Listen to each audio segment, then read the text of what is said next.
观众朋友好，这里是大时局，我是米兰。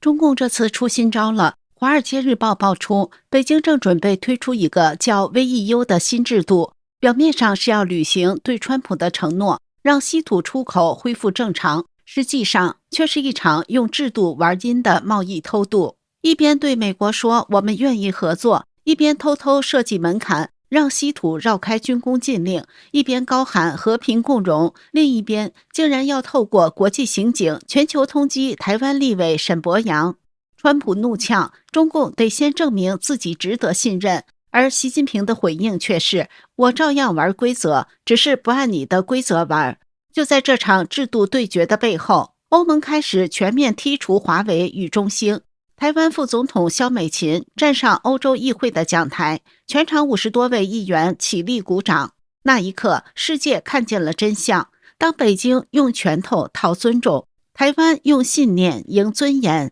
这一集，我们就来拆解习近平的 VEU 陷阱到底藏着什么计算？中共为何一边讨好美国，一边威胁台湾？又为什么连欧洲都开始对华为、对中共说不？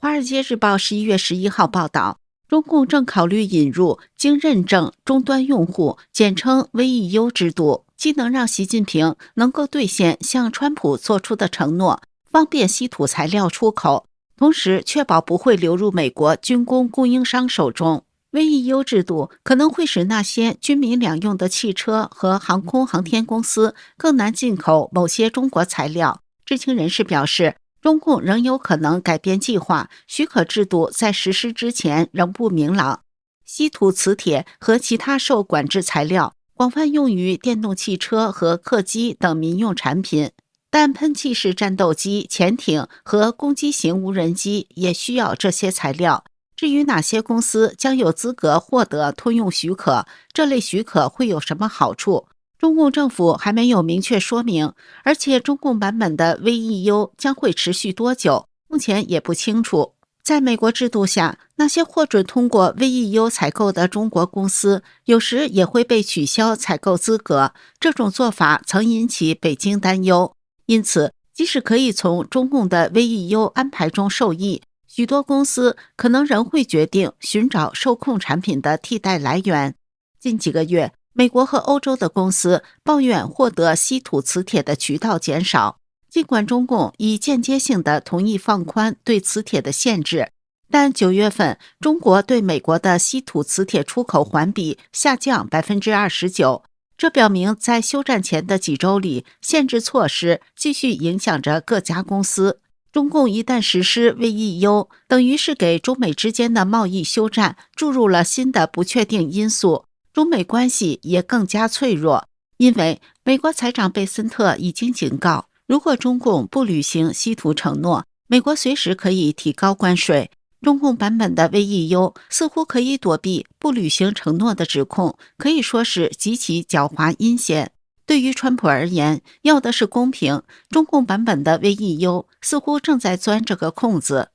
川普与习近平在韩国釜山会晤之后，在社交平台发文指出，美中关系要想重回正轨，必须要公平贸易，而非幻想。中共必须证明自己值得信赖。中共是一个欺软怕硬的政权，敢和美国玩 VEU 制度，是中共自以为可以平视美国，可以和美国平起平坐了。这绝不是公平，而是中共将自己的拳头与美国的拳头比较之后耍出的花招。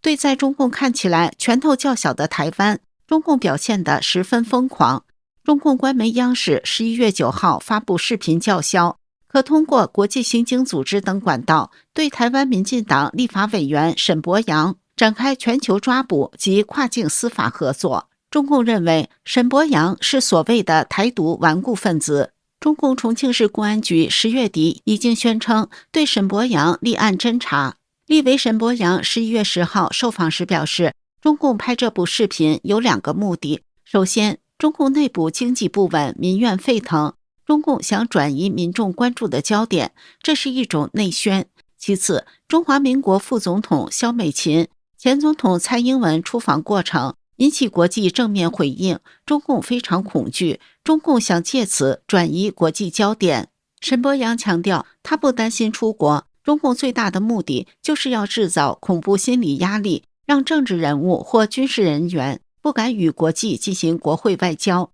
但他不怕，该干什么还干什么，不会受到任何影响。对此，民进党表示最严厉的谴责，这已是对两岸关系、区域和平以及台湾人生命安全的最大威胁。中共的威权心态与蛮横手段已到丧心病狂的地步，完全没有底线。11月10号，中华民国总统府发言人郭雅慧向台湾人喊话，中共对台湾是没有任何管辖权的，政府会确保每一位公民的人身自由，同时也会关注任何去协助这样非法行为的人，进行严惩。中华民国总统赖清德11月11号明确指出，中共对台湾没有管辖权。民进党中国部也在11月11号公开表示，中共声称要对沈伯洋展开全球抓捕，其实就是国际上恶名昭著的跨境镇压做法之一。不仅对沈伯洋展开全球抓捕，中共央视片尾还威胁下一个就是你。中华民国副总统萧美琴11月7号赴欧洲出席对中政策跨国议会联盟年度峰会演说，结束时50多位国会议员欲罢不能，掌声如雷，纷纷起立鼓掌要求合照，宛如神秘嘉宾带来的一股旋风。这是台湾今年首度以成员国身份参与 APEC， 以台湾共同主席身份受邀与会的民进党立委范云直呼，见证历史的一刻。中华民国外交部长林佳龙接受雅虎网络节目《岂有此理》专访表示，中共在10天前就有在关切，所以要确保萧美琴在演说开始前到场，又不能够太早出发，以免走漏消息导致行程受阻。这不仅牵涉比利时，还有接获邀请的英国代表处、欧盟对外事务部及转机过境地点等，变数很多。外交部必须确保每一关都可以绿灯，同时也有视讯的备案。林佳龙指出，由于台湾在欧洲刚好有许多团正在访问，而中共在活动的10天前就有关切，只是中共并不知道内容，不清楚哪一团会走什么路线，到底应该干扰哪一团。中华民国官媒中央社11月10号报道，罗马智慧大学教授史大福认为，副总统萧美琴在欧洲议会举行的 APEC 年会演说，正值台湾最需国际支持的时刻，绝对是值得纪念的大事，象征台欧有共享价值。罗马智慧大学政治学系11月10号举行重新构思台湾冲突连结与认同研讨会，史大福、台大大陆研究中心资深研究员尹立桥、中研院助研究员李宇堂、英国普茨茅斯大学台裔学者克基尔等与会。尹立桥拥有哈佛政府学博士学位、伦敦政治经济学院硕士学位。他认为，萧美琴此次演讲是重大外交突破。APEC 这个组织有一定影响力，台湾近年对欧关系也不断升温。尹立桥指出，欧洲很多国家传统上对台湾立场仍较保守，他们很依赖中国市场。台湾能在这种状况下突围是非常难得的。应该说，萧美琴的演讲开启了一个新的时代，让西方重新认识了台湾的价值，是西方文明与中共彻底决裂的开始。历史证明，中共出尔反尔和从不兑现承诺是绝对不值得信赖的。因此，欧盟正在研究如何从电信网络中剔除华为与中兴通讯，就是正当的举措。彭博新闻11月10号报道，欧盟委员会正在研究可行的法律途径，促使成员国在未来几年里逐步淘汰华为与中兴通讯的设备，将其排除在移动通讯网络之外。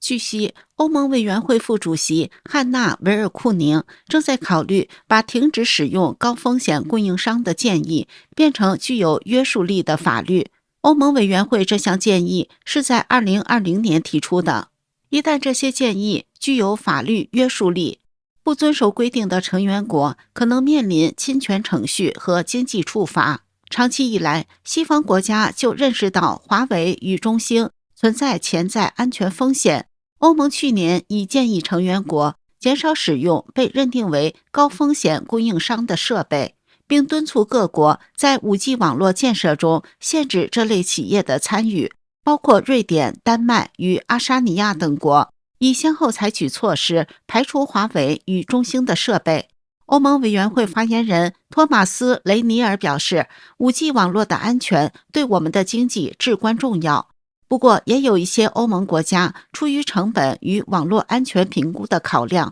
还没有全面执行限制措施。欧盟委员会此次如果推动强制性淘汰计划，可能使欧盟内部的电信政策进一步统一。目前，欧盟与中共贸易和政治关系日趋紧张，中国电信设备制造商带来的风险越来越受到关注，因为国家基础设施极其关键，如果掺进中国制造商的产品，等于是把控制权交给与中共关系密切的公司，欧盟成员国的国家安全将无法得到保障。与此同时，欧盟委员会也在考虑采取措施，迫使非欧盟国家不要依赖中国电信设备供应商，包括停止向那些通过全球门户计划采购华为设备的国家发放相关款项。全球门户是欧盟提出的一项在2021年至2027年期间投入高达3000亿欧元的全球基础设施投资战略计划，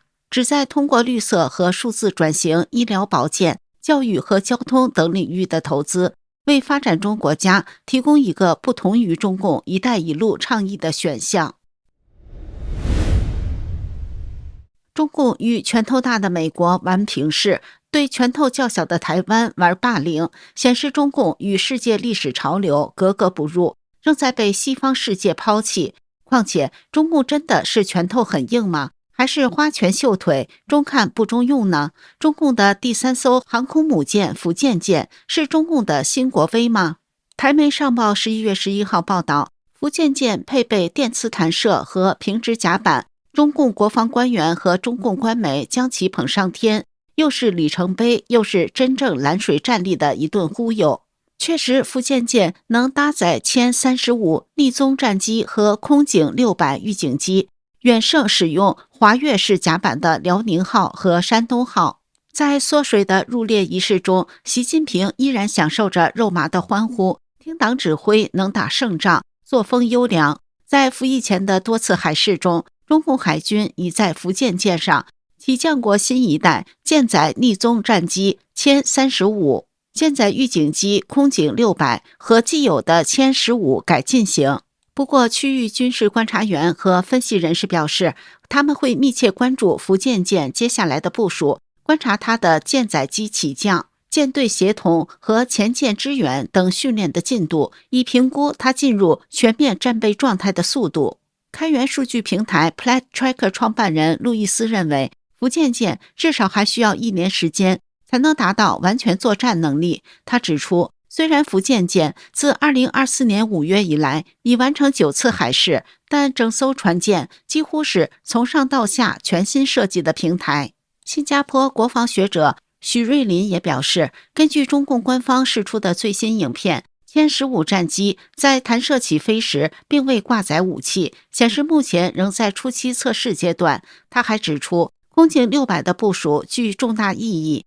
将有助于中共完善航舰的作战体系，并扩大海上作战半径。自2012年辽宁号服役以来，中共海军在航舰部署上相对谨慎，主要作为试验及训练平台使用。今年才开始航行至日本东部以及美军主要基地所在的关岛方向。外界预期，福建舰及后续航舰将逐步进行更具雄心的远洋行动。由于采用柴油动力，福建舰的续航力不及美国的核动力航母，后者可常年不需加油，执行全球性蓝水行动。部分分析人士估计，福建舰每航行约1万海里便需补给或靠港加油。美国五角大楼去年12月发布的中国军力现代化报告指出，福建舰及未来同型舰将增强中共军力投射能力。能搭载专门的电子战和反潜机，提升中共海军航舰打击群在第一岛链以外地区的攻击力。许瑞林认为，福建号舰势必成为中共国内宣传的象征性工程，并可能于台湾周边展开演训。虽然它在台海冲突中的实际作用仍具争议，一般而言，航空母舰的战场在大洋，进入相对狭窄的海峡，恐会暴露弱点，落入敌方反舰飞弹的射程之内。对于中共来说，无论如何，福建舰都是潜在的改变游戏规则者，但仍有许多能力需要测试和打磨，包括如何在台海冲突中发挥最佳效果。中共正在策划的稀土 VEU 制度，是中共钻川普公平理念的结果，更是中共与美国比较拳头大小之后的考量。全然失去平等的内涵，是中共强权霸凌心理的投射。正是因为中共的价值观与西方和美国文明格格不入，仍成为世界排斥的对象，成为历史洪流淘汰的垃圾。在这个过程中，中华民国副总统萧美琴在 IPAC 的演讲成功突破中共的阻扰，成为历史一刻，见证了拳头不等于公义和真理的事实，是中共衰亡的一个历史记忆。这里是大时局，感谢您的陪伴与思考，请订阅、分享并打开小铃铛，一起在动荡中坚守真相，在黑暗中点燃希望。